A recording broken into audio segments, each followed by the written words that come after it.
请你来充满我心。我需要你恩膏充满我灵。神灵啊，我好爱你，我的灵让你牵引，而每一天我要更深爱你。神灵，请你来充满我心，我需要你恩膏充满我灵。神灵啊，我好爱你，我的灵让你牵引，而每一天我要更深爱你。我要追求你主，我将生命献给你，牵引我更亲近你，你大能更新我灵，无人能与你相比。主，我仰望你的容颜，我敬拜你，在灵与真理里。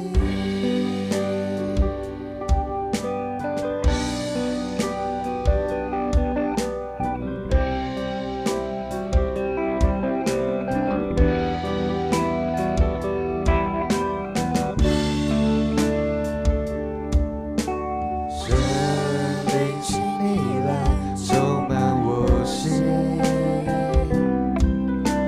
我需要你恩膏充满我灵。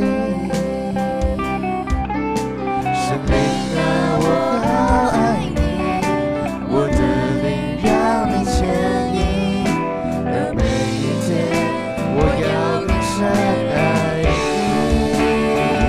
我要追求你主，我将生命献给你，牵引我更亲近你，你大能更新我灵，无人能与你相比。主，我仰望你的容颜，我敬拜你，在灵与真理里。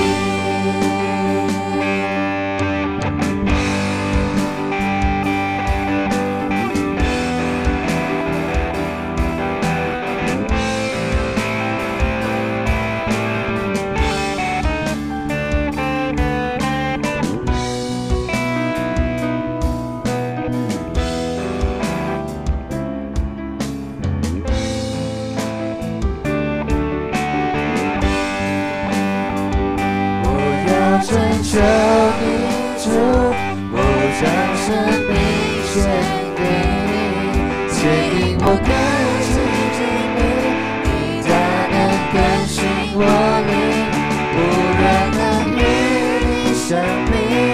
主，我仰望你的容颜，我敬拜你，在灵与真理里。我要追求你主，我将生命献给你，牵引我更亲近你，你大能更新我灵，无人能与你相比。主，我仰望你的容颜，我敬拜你，在灵与真理里。我敬拜你，在灵与真理里。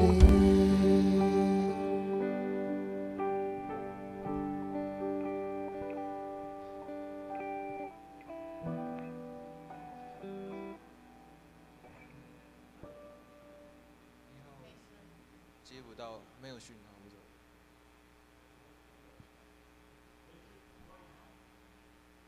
我后面会接到。应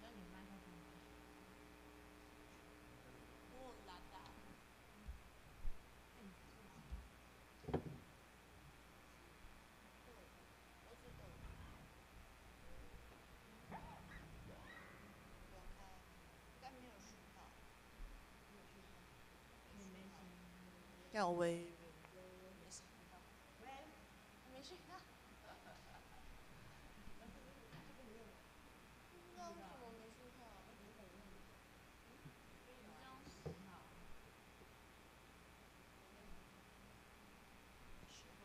喂。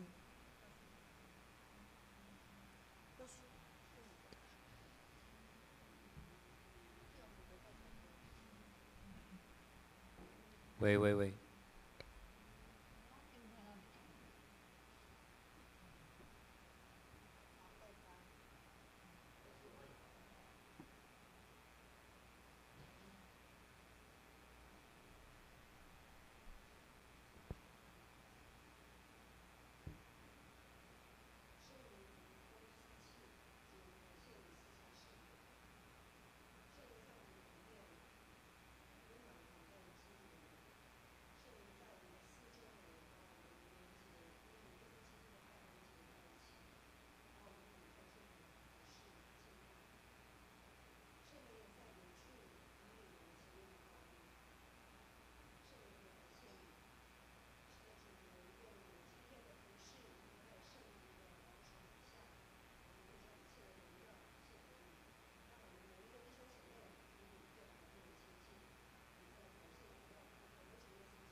大家平安，平安。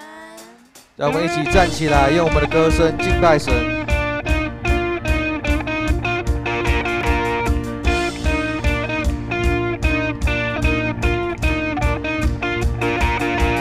我的盼望就在耶稣基督里，在你里面满有平安，生命泉源就在耶稣基督里，有主在我里面活着，我宣告在我里面的比世上一切更有能力，我不是这世界，我高举耶稣的名，我宣告在我里面有活水涌流满有能力，有耶稣在我里面活着，我勇敢站立。主啊，你是满有能力的神，有你在我们的里面，我就有得胜的盼望。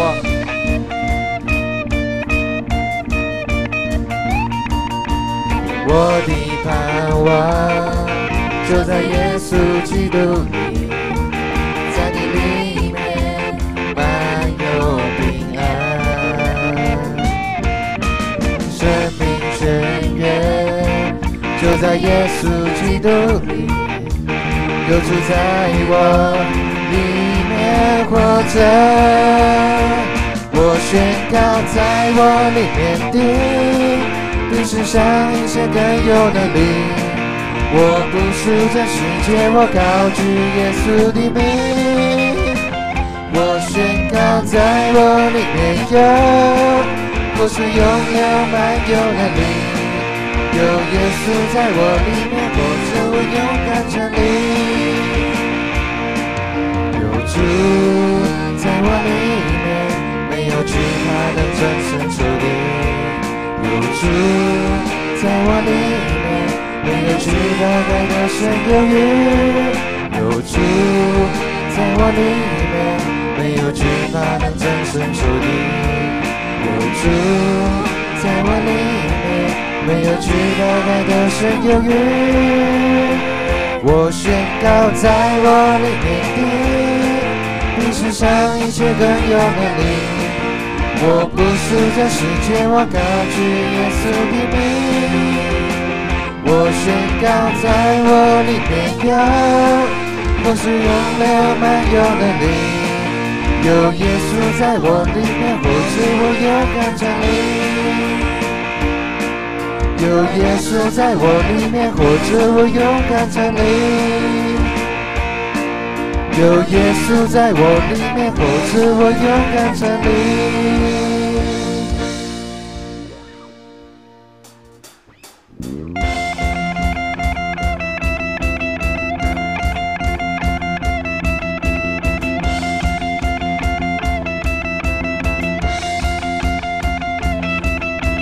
有一位真神，他名字叫耶稣，他来到这世界上，为要救赎你。生命的意义尽在这福音里，只要你开口呼喊耶稣，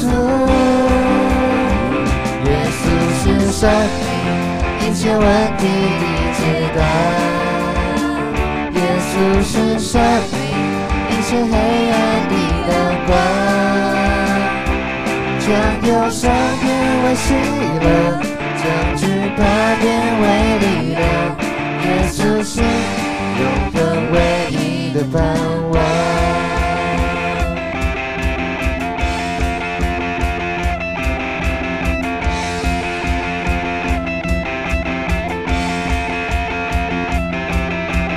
有一位真神，他名字叫耶稣，他来到这世界上，为要救赎你。生命的意义尽在这福音里，只要你开口呼喊耶稣，耶稣是生命，一切问题已解答。耶稣是生命，一切黑暗的亮光，将忧伤变为喜乐，将惧怕变为力量。耶稣是永恒唯一的盼望。耶稣是生命，一切问题的解答。耶稣是生命，一切黑暗的亮光，将忧伤变为喜乐，将惧怕变为力量。耶稣是永恒唯一的盼望。耶稣是永恒唯一的盼望。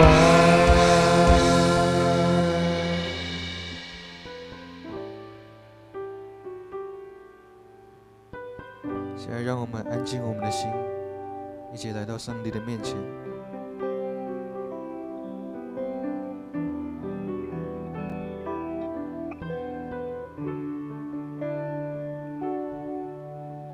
圣灵，请你来充满我心，我需要你恩膏充满我灵。圣灵啊，我好爱你，我的灵让你牵引，而每一天我要更深爱你。圣灵，请你来充满我心，我需要你恩膏充满我灵。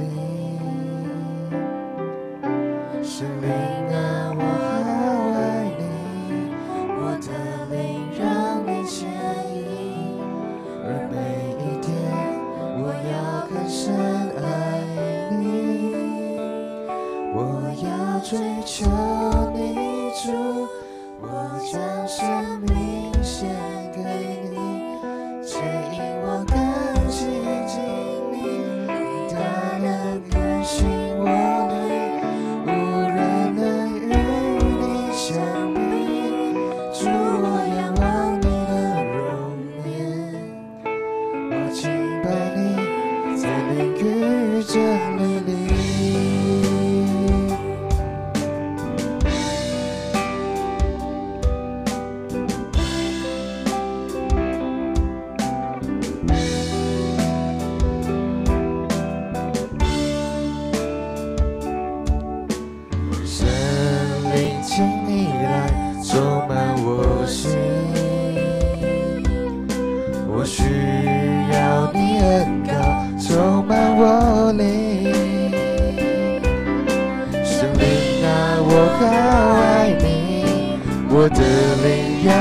牵引，而每一天我要更深爱你，我要追求你主，我将生命献给你，牵引我更亲近你，你大能更新我灵，无人能与你相比。主，我仰望你的容颜，我敬拜你，在灵与真理里。主啊，求你让圣灵充满我们的心，让我们更加的靠近你，因为你是一切的真理，一切的解答，你是照亮我们生命的光。我愿意将我们的生命献上给你，永远活在你的同在里。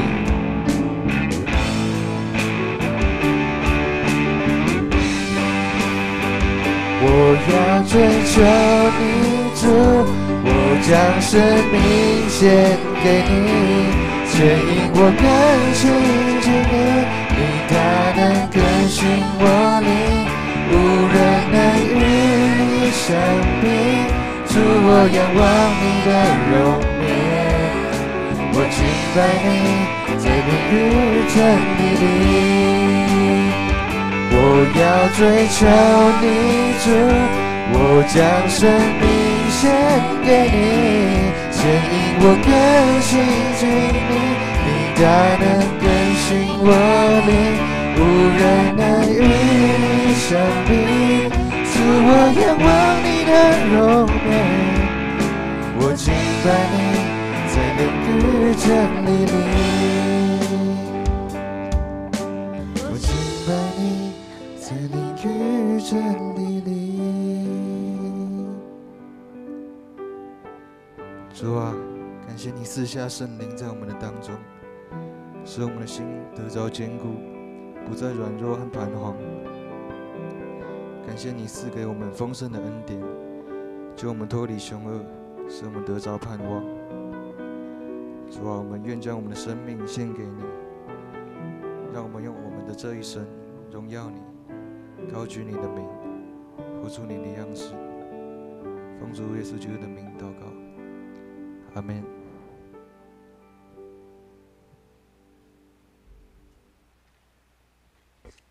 让我们依然站立，我们用使徒信经来做信仰告白。请，我信上帝全能的父，创造天地的主。我信我主耶稣基督，上帝独生的子，因圣灵感孕，由童贞女玛利亚所生，在本丢比拉多任内受难，被钉于十字架，受死，埋葬，降在阴间。第三天从死人中复活，升天，坐在全能的父上帝的右边，将来必从那里降临，审判活人与死人。我信圣灵，我信圣而公之教会，我信圣徒相通，我信罪得赦免，我信身体复活，我信永生。阿们。请坐。奉献，我们请当值的同工。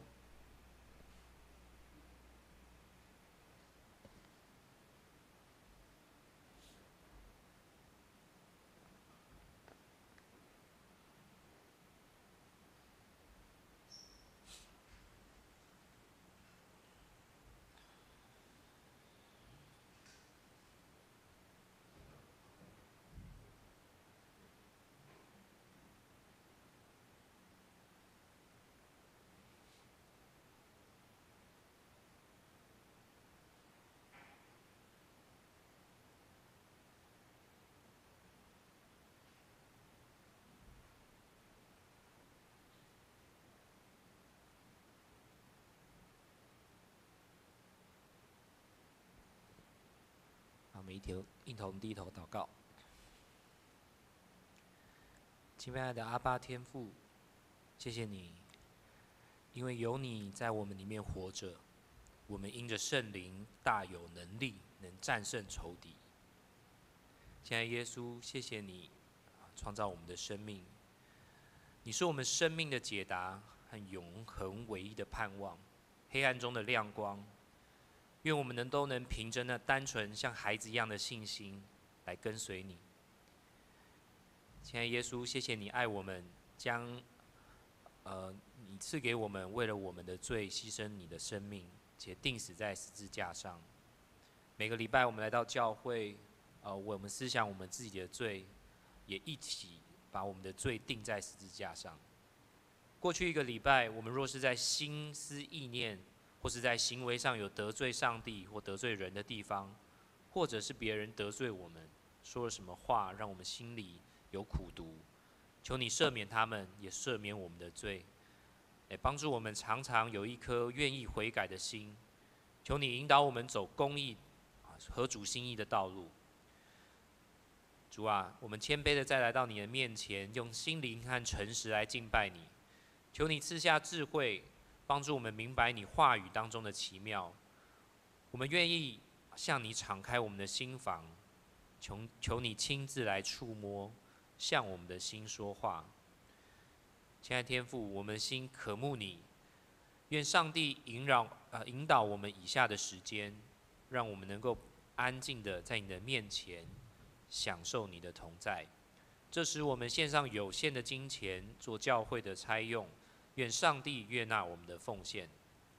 这时我们要用主祷文同心开口说：我们在天上的父，愿人都尊你的名为圣，愿你的国降临，愿你的旨意行在地上，如同行在天上。我们日用的饮食，今日赐给我们，免我们的债，如同我们免了人的债，不叫我们遇见试探，救我们脱离凶恶。因为国度、权柄、荣耀，全是你的，直到永远。阿们。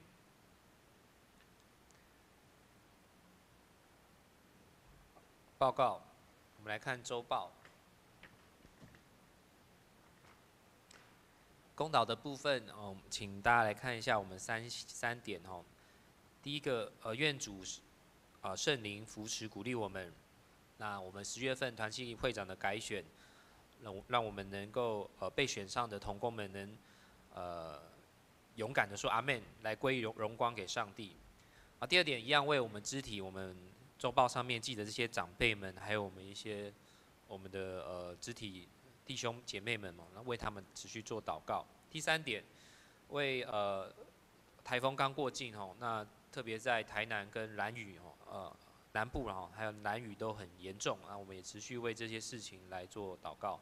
还有我们11月12号我们福音主日，我们有4位的兄弟姐妹要做分享，我们很期待那一天我们可以听到非常感人的见证哦。好，在教会消息第一点，我们看在10月14号，就下礼拜六，我们有报名净滩活动的兄弟姐妹，我们总共有1车的游览车40人。那当天请大家注意，时间是早上的8点10分，在那个教会的巷口搭乘游览车。那刚才牧师在一堂有补充，我这边顺便报告，就半小时前，义杰牧师就会在教会这边开门了，就是大概7点40分左右会开门，那大家可以提早到这边吃早餐或上厕所等等。那建议携带，因为我们会捡垃圾所以按照过往的经验，可能衣服会有点脏或者是流汗所以大家再准备一下，看是不是看自己的需要，要不要准备多一套衣服，然后防晒用品跟雨具不排除有可能会下雨所以还是备着。然后第二点在下礼拜6下午4点召开小会，那小会员如果在的话，请留意。那第三点，10月22日就是本年度的第5次的圣礼典，那陆陆续续有一些我们要报名受洗的，还有坚信礼转入会籍的请向牧师来报名。那另外那一天我们也要守圣餐，那请大家预备心来一同领受圣餐。第4点8月份的这个教务财务报表已经公布了，然后可以在1楼来看。那第5点明年的那个爱餐任献已经开始了。那按照往例，我们还是一个单位一天一次是3000元。那每周有开放2个空格栏位让大家去填那请大家下去之后可以踊跃的来响应。那让我们在每个礼拜领受灵粮之后，还可以在爱餐里面彼此交谊。好，团契的部分都是松年的话，我们就自己来看。那奉献的明细也自己来看，如果有错误的话，请向我们干事来订正。好，那以上报告哈。那接着我们来看今天的圣经，歌字打错了哈，哥林多后书，这个第1章15到22节哈。好，请下一页哈。好，我们一起来读。好，来第15节。既然我这样深信，早就有意先到你们那里去，让你们得加倍的益处。我要路过你们那里，往马其顿去，再从马其顿回到你们那里，让你们给我送行往犹太去。我有此意，难道是反复不定吗？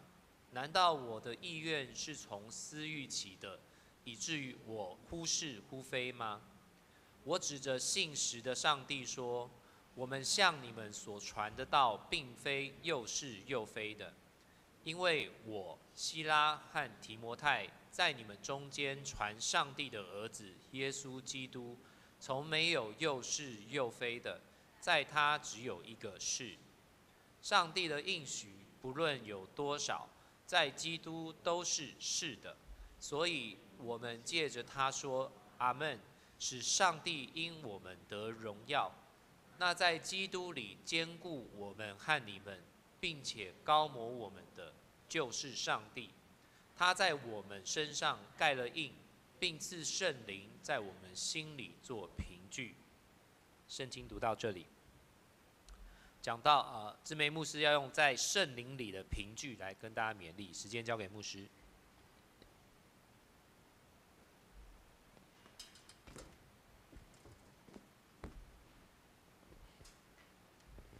各位弟兄姐妹，大家平安。好想教会存在的目的哈，教会存在的目的之一，因为我们这边有一些算是会外的弟兄姐妹，好，所以再解释一下，教会存在的目的其中之一呢，其实有一项目的是为宣扬耶稣基督的福音。那所以我们每一位基督徒都应该是一个宣教师。大家会不会觉得忽然压力很沉重？我是宣教师这样。其实每一个基督徒都应该是一个宣教师，因为在教会里面，我们会通过牧者的喂养，还有彼此相爱的团契生活，还有我们透过各样的服事，在操练我们的生命的这个过程当中，我们都得到了很多福音的好处，我们得到了很多属灵的喂养跟好处。那既然我们得到了好处呢，怎么样？好东西就要跟好朋友分享嘛，所以我们就要把这些东西分享出去。那我们在生活的各个层面，就是要怎么样活出一个基督徒的样式，这是我们每一天都要去学习的。好，那保罗是一位伟大的宣教师，以宣教师来讲，保罗是个伟大的宣教师。特别在保罗那个年代，非常缺乏传道人。那个时候的传道人呢，都要就像保罗这样子，要四处走。好，不会单单停留在台北，有时候跑桃园、新竹、苗栗，好，台中这样子。好像马偕那时候他就沿着淡水河，那时候水运嘛，水运比较发达，他就沿着淡水河去宣教、建立教会这样。所以在保罗那个传道人非常缺乏的年代，为了要让更多人听见福音、认识上帝，毕竟那个时候没有什么网络，好，没有网络这种东西，他就不能在同一个地方停留太久。他就是要随走随传。那这样游走各地分享福音、建立教会的宣教师，其实在21世纪已经不多见了。我们有幸可以认识一位马约翰牧师，大家应该之前有请他来分享过，好，也有做长职培训的时候。马约翰牧师可以是说是因为马偕已经安息了嘛，哈，我们可以看到的、可以接触到的、比较熟悉的马约翰牧师，他也是一个宣教师，他就台湾走透透。各乡镇走透透，他真的就是到处走透透这样子。好，在21世纪这样子走透透的宣教师不多见，但是若以我们长老教会的制度来讲，其实到如今仍然有类似的概念啦。好，比如说我们长老教会的每一间教会的牧者都是自己聘的，我们是自己拣选投票，好，然后呢，经过这样子整个一个就任的仪式这样子。但是我们的牧师级啊，我们牧师的牧师级，就好像我们会有会级，你们每一个会友都有会级。那我们牧师有牧师级，那我们的牧师级是在中会，就是我们建成教会的会籍名单上当然也有牧师的名字。那对于教会来讲，我们是会籍，可是我们的牧师级另外是挂在中会。好，以我们教会来讲的地区区域划分，我们就是台北中会。好，全台湾有很多中会，有台北中会、七星中会啊、新竹中会啊，还有什么原住民的一些泰尔中会啊，好等等之类的。我们长老教会在台湾有1297间教会，我们就是建成教会就是其中一间教会。好，那我们牧师级是属于台北中会嘛？哈，以我们建成教会的牧师来讲，那中会里的牧师在必要的时候就必须要去互相支援，目的也是为了要分享福音的好处。我们不能只顾自己，不顾别人。好，比如说前阵子牧师另外被中会派去做李春生教会的小会议长。就是因为他们没有牧师，他们的牧师已经退休了，在没有牧师的阶段，然后他们又有申请一位传道师，但是很多教会的一些典礼，比如说刚才讲到的圣礼典是传道师没有办法去做的，圣礼典啊或者召开小会等等一些有些事情还是必须要牧师才能去执行，才能去做。好，所以呢，去担任别人的小会议长呢，为的是要协助指导新的传道师，好，刚毕业从神学院毕业的传道师，怎么样来牧养一间教会，并且如果他们有错误，我就必须把他们指出来。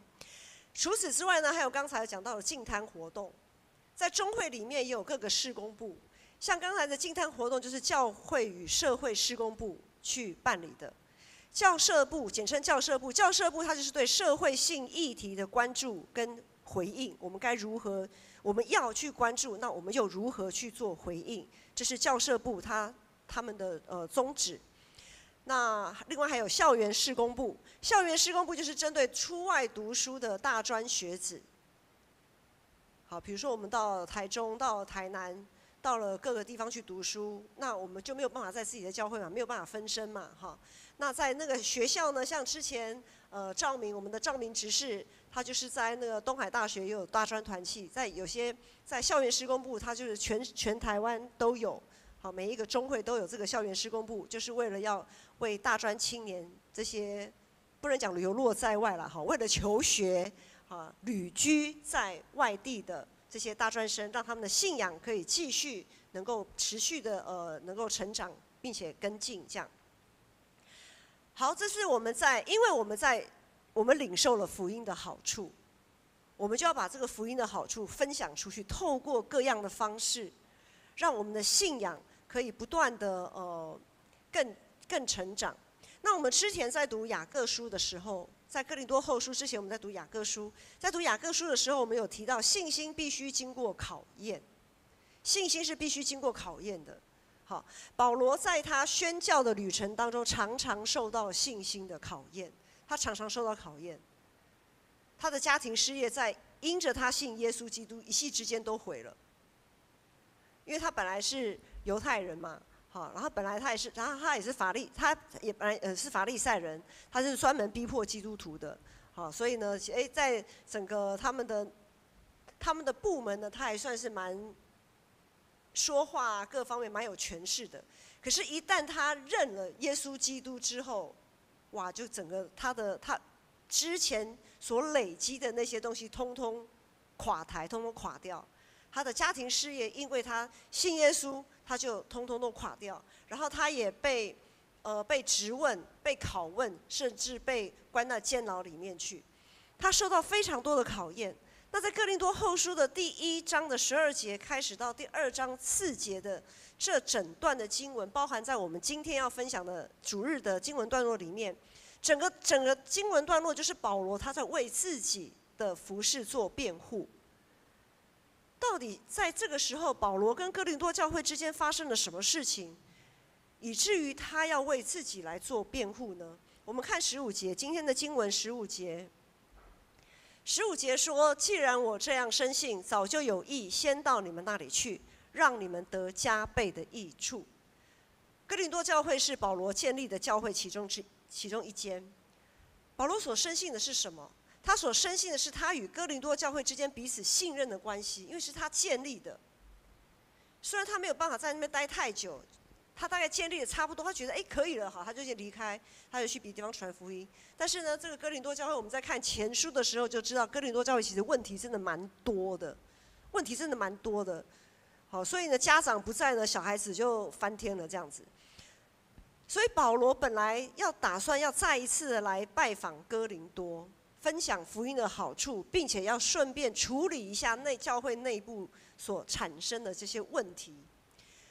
他原本计划就是16节，他原本计划什么呢？他原本计划说，他说我要路过你们那里，往马其顿去，再从马其顿回到你们那里，让你们给我送行往犹太去。16节是他原本的计划。他原本是计划这样子，好，就是他要到处去宣教嘛。好，我原本计划要先到伯彦家，好，然后呢，应该说，好，我原本计划要去义利家，然后会经过伯彦他们家，好，然后到义利家，然后再回到宇翔家，透过宇翔家再回到伯彦家，这样子。好，他本来是计划这样子，可是人算不如天算啦，圣灵的催逼跟拦阻，让保罗改变了原定的计划。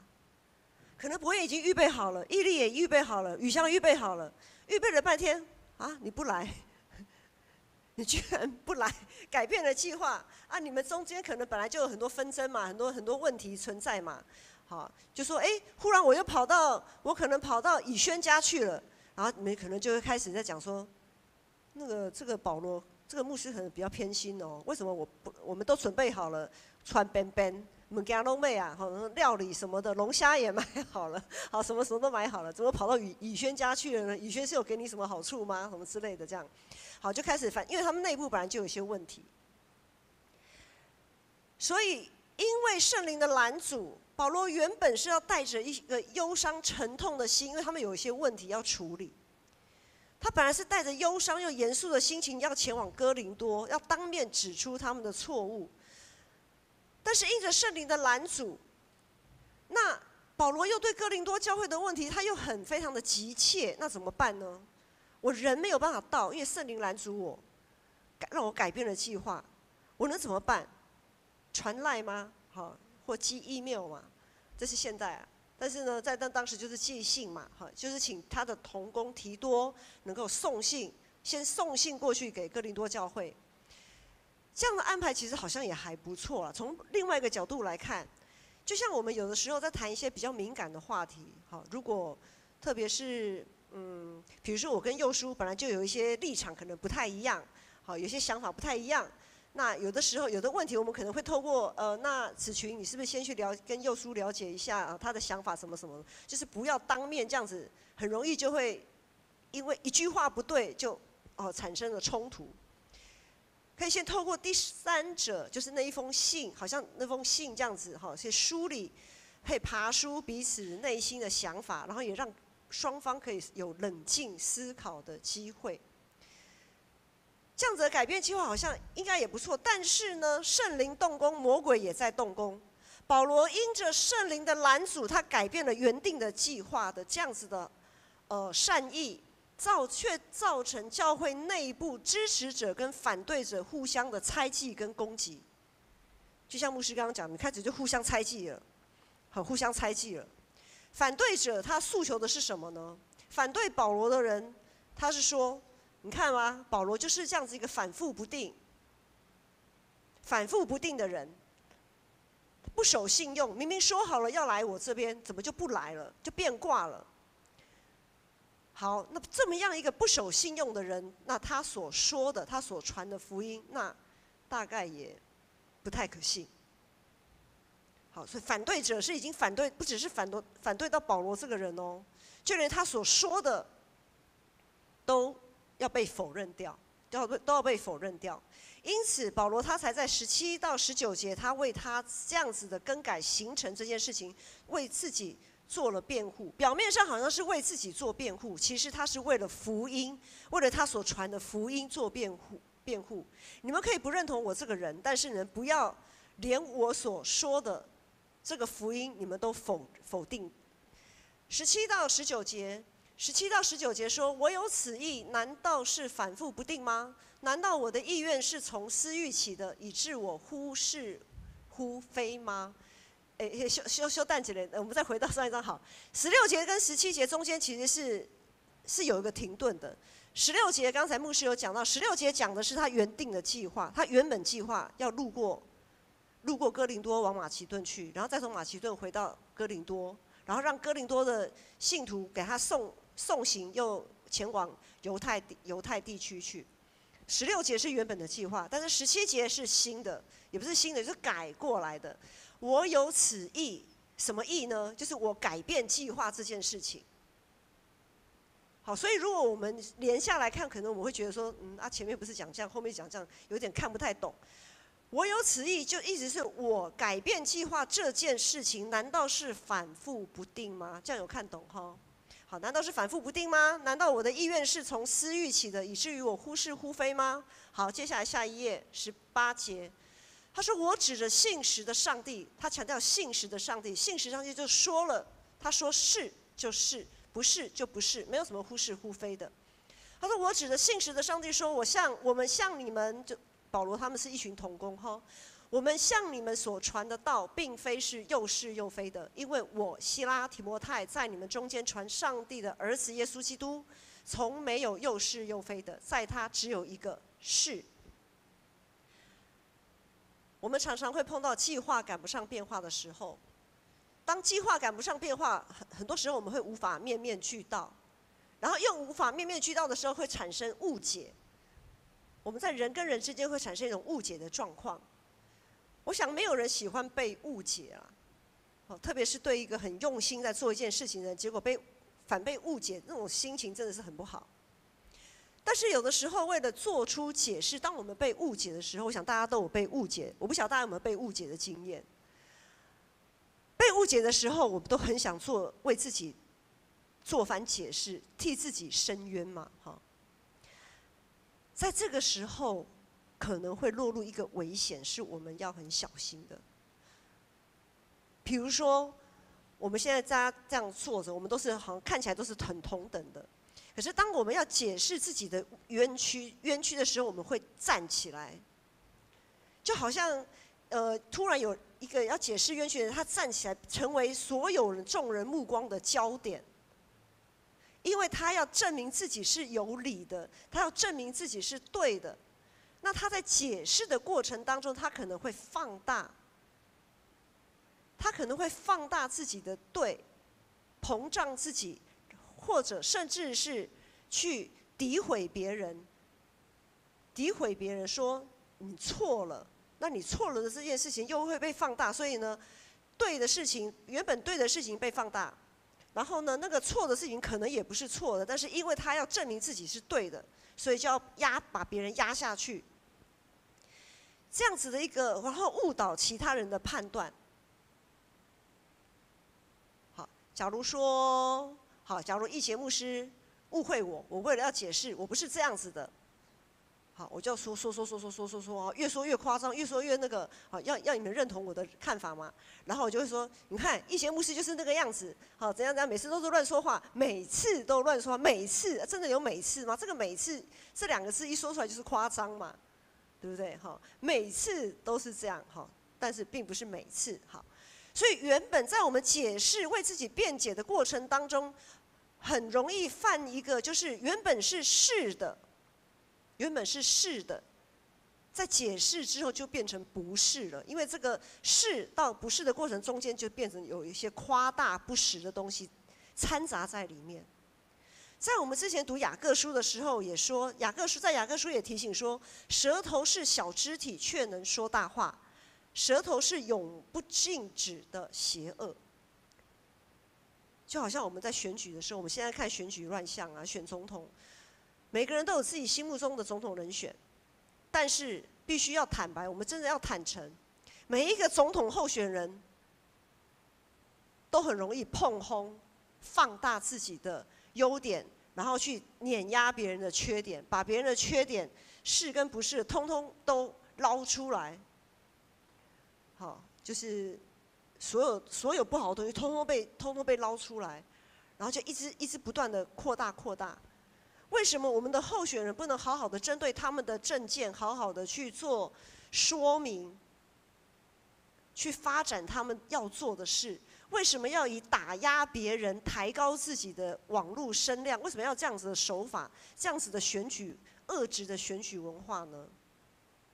所以在选举乱象，就是我们的选举乱象，就是攻击别人、抬高自己啦，让自己增加曝光度。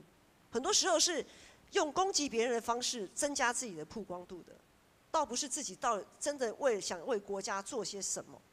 好，所以我们有的时候在辩解、解释的过程当中，我们要很小心。那这个月团契会长改选，有些教会就开始哀鸿遍野啊。到了团契会长改选，哇，就开始有点那种，大家有点快要坐不住了。怎么个坐不住呢？先讲团契。什么是团契？因为上个礼拜在社青团契里面有谈到说，团契到底是什么啊？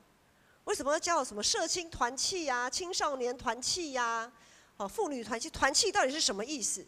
团契就是指一群人，这一群人是怎么样的一群人呢？他们要以上帝的话语为中心，他们也相信并且渴慕耶稣基督救赎的恩典，并且在圣灵里面彼此互相接纳、互相分享、互相扶持的一群人所聚集的这样子的一个群体，就叫做团契。好，所以在团契里面跟团契外面的人有很大的区别。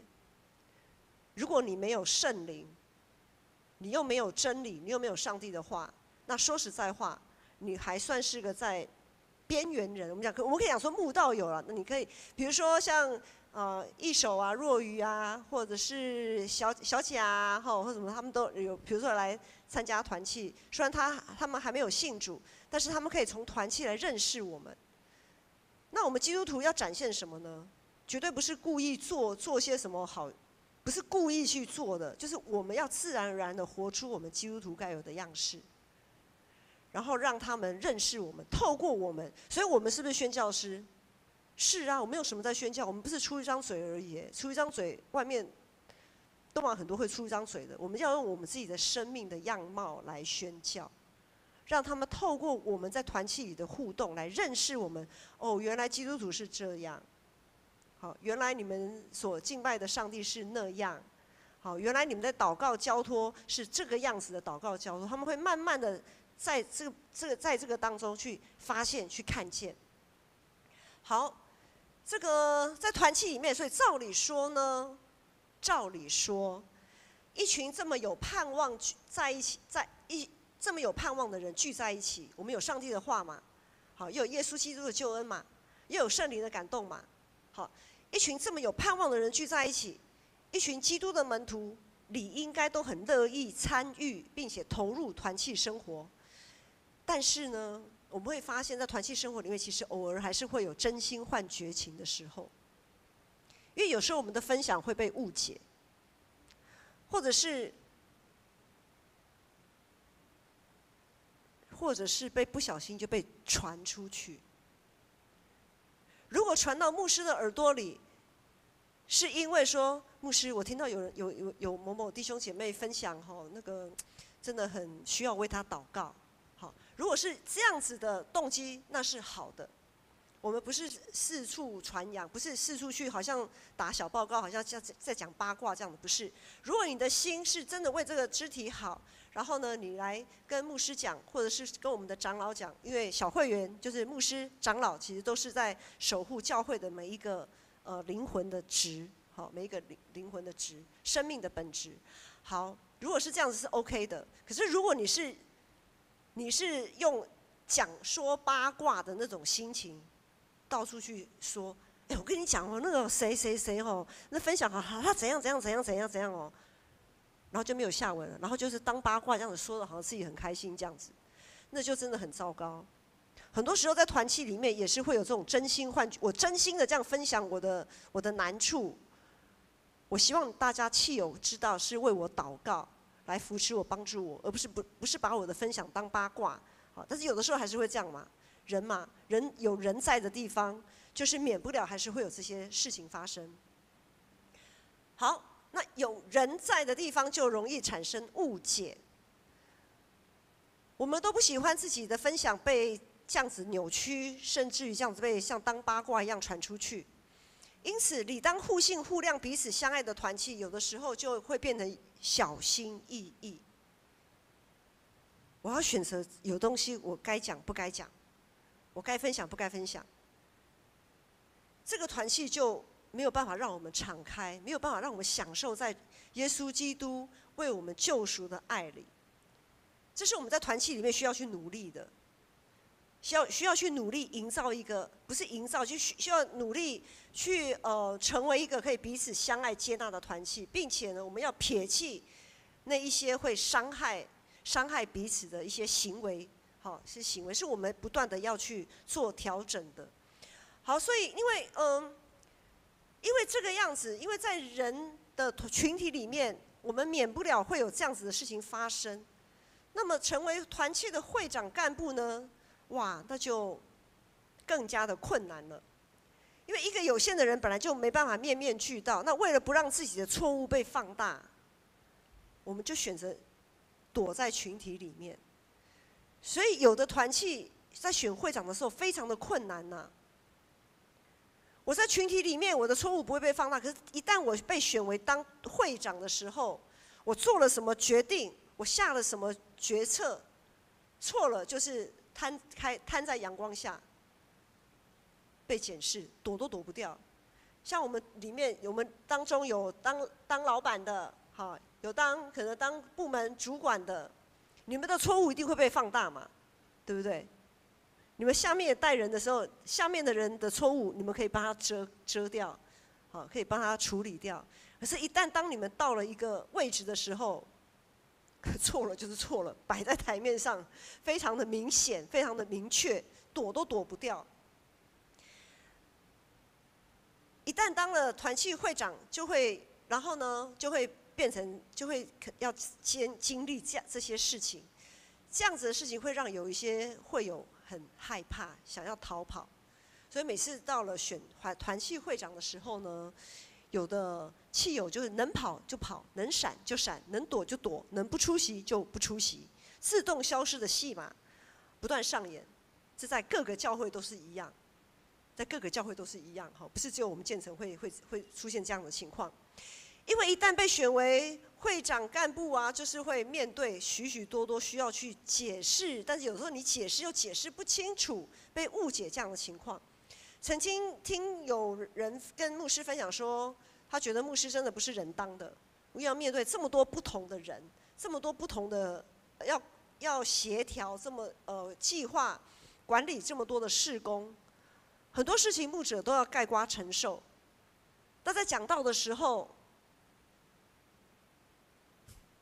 牧师忽然想到，好，某一个同工曾经跟牧师分享说，牧师这样子不行，这样我这样做的话，会有人讲话这样子。我就说你去做，会有讲什么你就说牧师说的，牧师叫你去做，你就这样去做就没有错了。好，就是我们担任某个职务的时候，我们就要有那个担当啦，我们就要成为底下的人的遮盖。好，所以然后很多事情要这样概括承受。那在讲道的时候，要忠实传讲上帝借着圣灵感动我们要传讲的信息。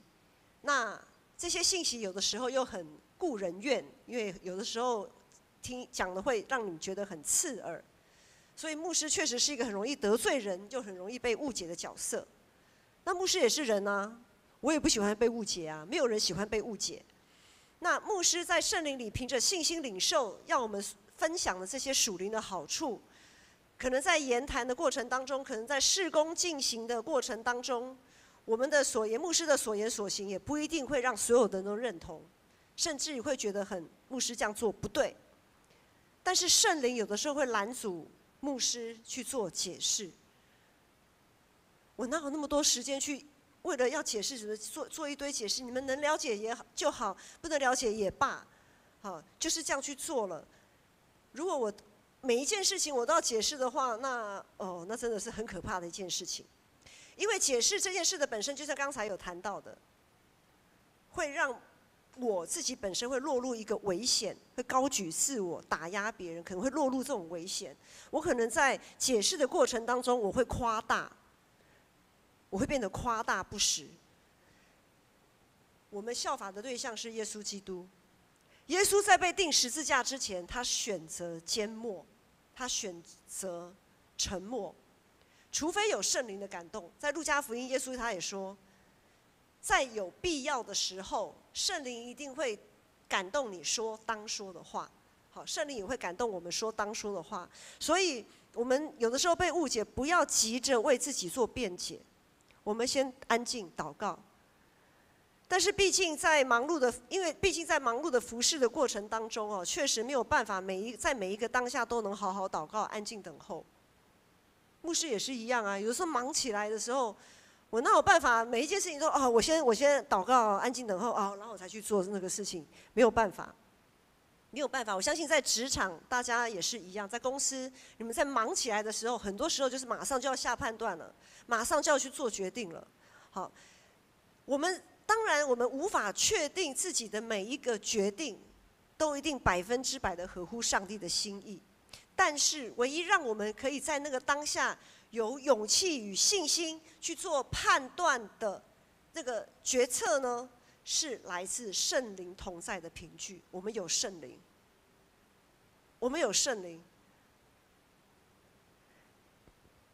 耶稣应许赐下圣灵，我们有真理保惠师，就是圣灵与我们同在。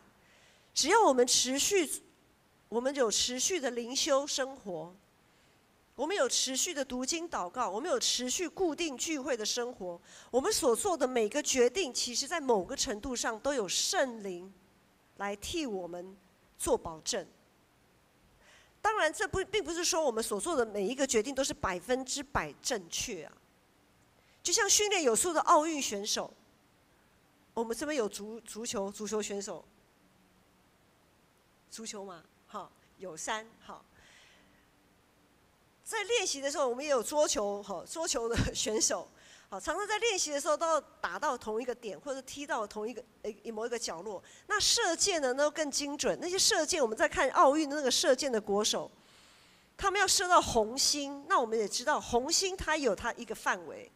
红心不是一个点，它是一个范围，不是每一个训练有素的奥运国手都可以射到红心的正中央啊，对不对？我们在看比赛都知道嘛，没有办法每一次箭都射到正中央啦。但是呢，就算有一点点偏，可能还在红心的范围，一样是得10分。那稍微再偏一点，然后9分这样子，可能会偏一点。但是呢，不管怎么样，在某个程度上，它还有转圜的余地啊。还有反败为胜的余地。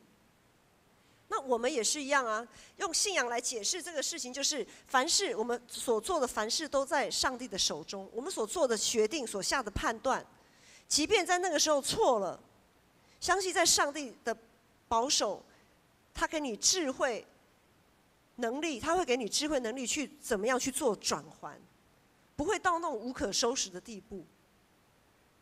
这就是圣灵的凭据。我们在圣灵里的凭据，在21节、22节这里说，那在基督里坚固我们和你们，并且膏抹我们的，就是上帝。他在我们身上盖了印，并赐圣灵在我们心里做凭据。所有与神同工的人都是被上帝选召的。我们当初，我们是基督徒，我们每一个基督徒，我们受洗的那一天，受洗的时候，我们就是耶稣基督的门徒。我们就是被上帝盖印的，我们就是他选召的，我们就是宣教师。在生活的各个面向，我们都是宣教师，而且有圣灵挂保证，因为在受洗的时候，圣灵就耶稣，这是耶稣应许的，他赐下圣灵在我们，与我们同在。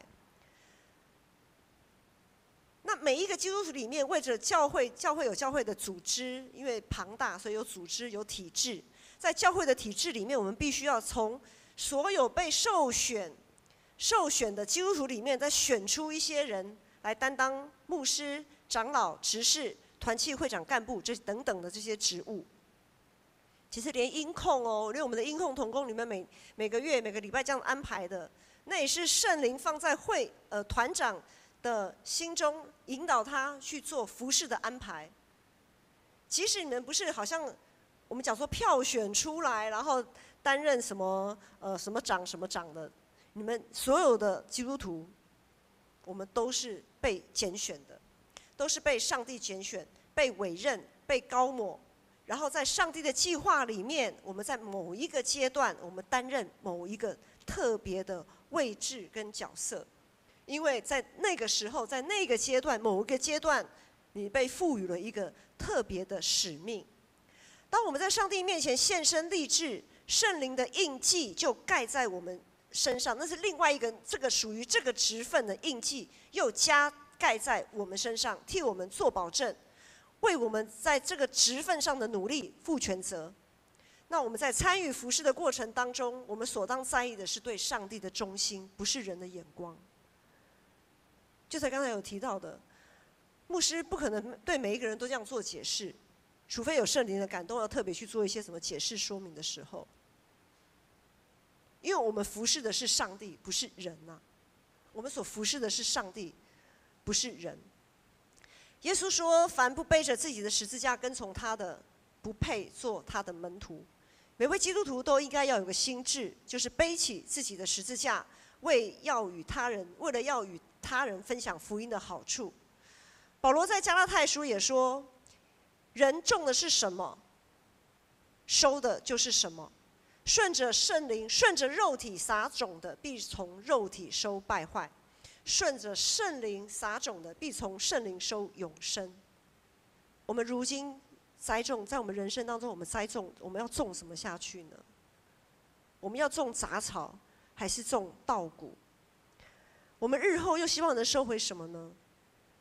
今天一直讲到宣教师，影响台湾基督长老教会发展甚巨的宣教师，就是马偕。他来自加拿大，但他所盼望最后的住家就是在台湾。我们刚才提到了我们所熟悉的马约翰牧师，他来自美国，他也希望他的余生最后的年日，他也能够死在台湾，葬在台湾。然而在永恒里面，我们每一个基督徒所盼望的，就是能够回到天家。在约翰福音14章，这个天家离我们并不遥远哦。约翰福音14章，耶稣说：“我们在天父那里有许多的住处，他正在为我们预备。耶稣为我们预备房子。好，等到上帝的时候到了，就接我们回去。好，耶稣牧师又突然有一个感动一个想法，预售屋啊，这天上的房子有点像预售屋的概念。”有点像预售屋的概念，我们在基督里所做、所经历的一切，就好像在付头期款跟工程期款。当然，重点不是在我们做的那个事情，因为我们不是因为行为，我们不是因为善行而称义的。我们所付的这个天上的房子，这个预售屋的头期款、工程期款，是我们在地上做这些事的过程当中，我们的信心所经历的考验啊。我们的信心是不是能提升？今天我们做这件事情，我们是不是能跟主更靠近一步？我们的信心是不是能够被提升到某一个层次？这个东西，信心这个东西，就像我们的在买预售屋付的头期款、工程期款，我们的生命是不是能经得起考验？我们的信心是不是能在这些考验当中变得又完全又完整？我们才读的雅各书，如果大家有跟着读，应该有印象。在一连串的考验的过程当中，我们都在缴工程期款。我们想要住什么样的房子呢？耶稣正借着我们生命中一连串的考验，来为我们预备天上的住处。上帝会将我们所经历的这一切考验记录下来，就好像古时候，因为这里保罗呢，他用了一个例子，就是22节他说他在我们身上盖了印，并赐圣灵在我们心里做凭据。在古时候的人，他们会把一些重要的文字资料写在纸上，写完以后呢，他们会卷，就这样卷起来嘛，好，要收纳，卷起来。那这个封口的地方呢，这个封口的地方，他们就会用蜡油去滴。那还没有干的在蜡油还没有干之前，就拿他们的印，能证明他们身份的那个印件，盖在就是按在那个蜡油还没有干的蜡油上面。像我们吃月饼不是都会有盖一个盖一些那种模型啦，好，就好像然后就证明哦这封文件的主人是谁，好，盖印记。那今天呢？上帝会把我们所经历的一切信心的考验记在他的生命册上，然后我们每一个人就好像我们每一个人在上帝那边都有一份文件，这一份文件里面，好，假如说是属于牧师的，好，黄之梅，你做了。在你做这件事情的时候呢，你的信心有点软弱哦，哈，怎样，然后或者黄志梅你在做这件事情的时候，不错，你的信心很好，马上我呼召你就回应，你就跟随，好，记一笔，好，类似这样，好，然后呢，等到我哪一天我安息的时候呢，好，卷起来，好，封口，然后圣灵就盖印做保证，说这就是黄志梅的一生所经历的一切。20节说，上帝的应许不论有多少，在基督里都是是的。所以我们借着他说阿们，使上帝因我们得荣耀。每一次的挑战跟考验，不论你是担任新的职分，在公司里可能你是担任一个新的职位的主管，或者是上司，或者是一个新的身份，二宝爸，好。三宝爸已经很久了啦，哈，已经很久。总而言之，三宝爸也是三宝爸，有他的职分。好，每一次我们有一个新的身份开始的时候，就是每一次的挑战跟考验，都是上帝给我们的机会啊。什么样的机会呢？一个我们的生命可以不断的继续更新，继续被建造，然后继续缴交工程期款的机会。每年在团契会长干部改选的时候，也盼望我们都能够透过这个事情，不是说大家都要去当会长，不是这个意思，而是在这样子一个时间点里面，我们要重新立志。即便你没有受选当会长，你也是宣教师，你也是基督徒，耶稣的门徒。这个身份、这个使命是一辈子的，是一辈子的。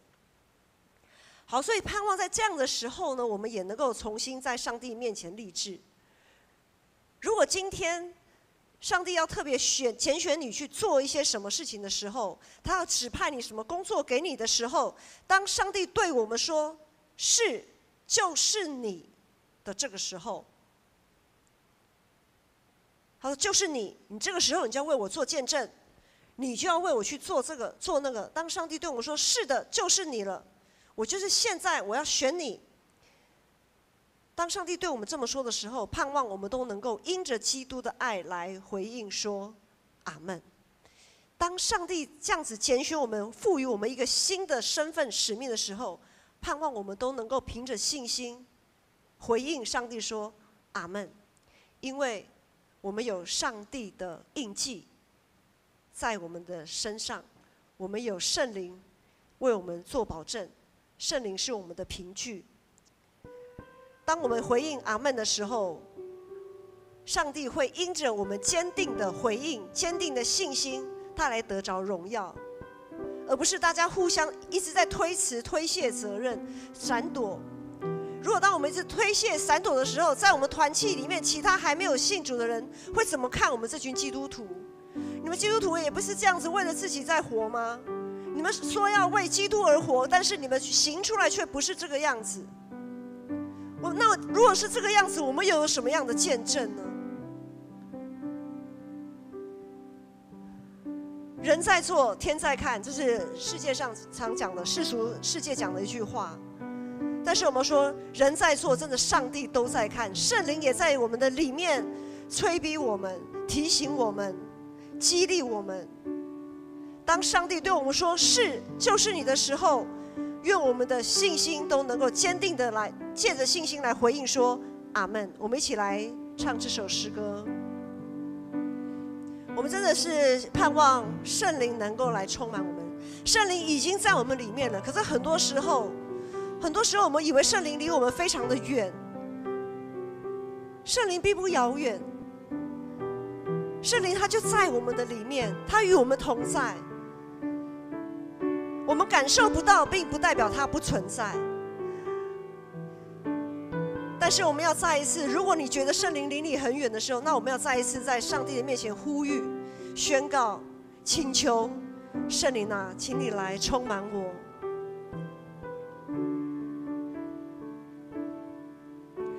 圣灵，请你来充满我心，我需要你恩膏充满我灵。圣灵啊，我爱你，我的灵让你牵引，而每一天我要更深爱你。圣灵，请你来充满我心，我需要你恩膏充满我灵。圣灵啊，我爱你，我的灵让你牵引，而每一天我要更深爱你。我要追求你，主，我将生命献给你，牵引我更亲近你，你大能更新我灵，无人能与你相比。主，我仰望你的容颜，我敬拜你，在灵里与真理里。弟兄姐妹，我们都是有在圣灵里面被圣灵挂保证的人。圣灵是我们能好好为着基督活着的唯一的凭据，他会赐给我们力量。我们不要胆怯，我们不要胆怯，我们不要胆怯于我们没有办法事做好，因为我们有圣灵。我们也不要胆怯于我们怕在人的面前会被说三道四，因为我们有圣灵成我们的保护，我们有在基督里的爱成为我们那个保障。愿我们每一个人都能够借着信心来回应。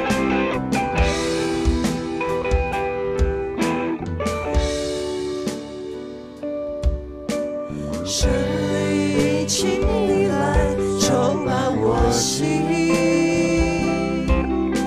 我需要你恩膏充满我灵。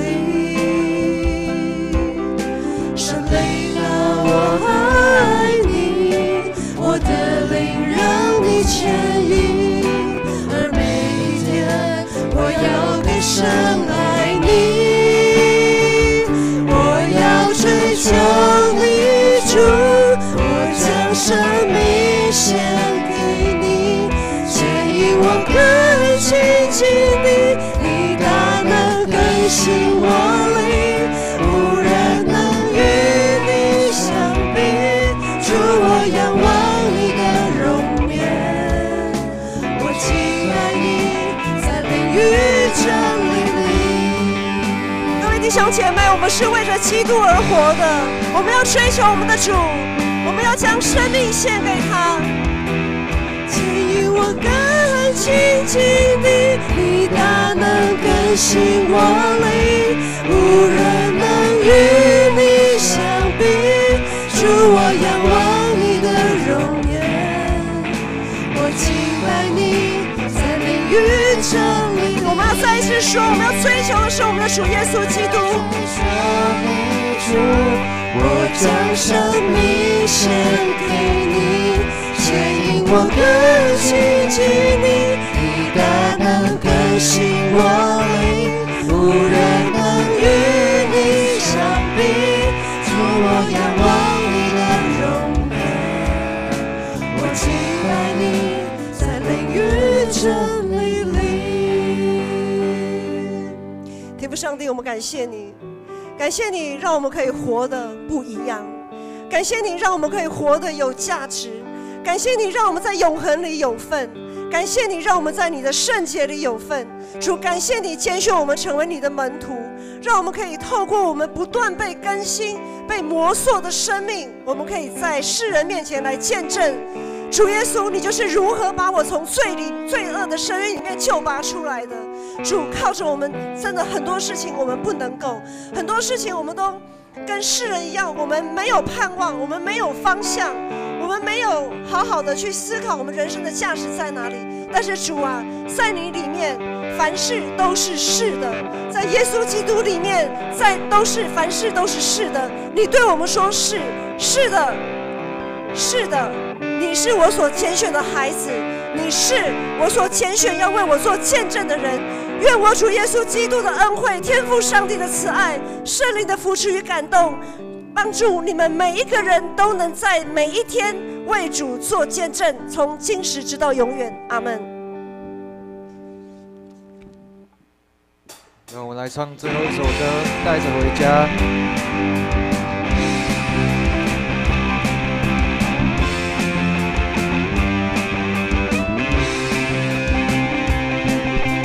哈利路亚，带着喜乐回家。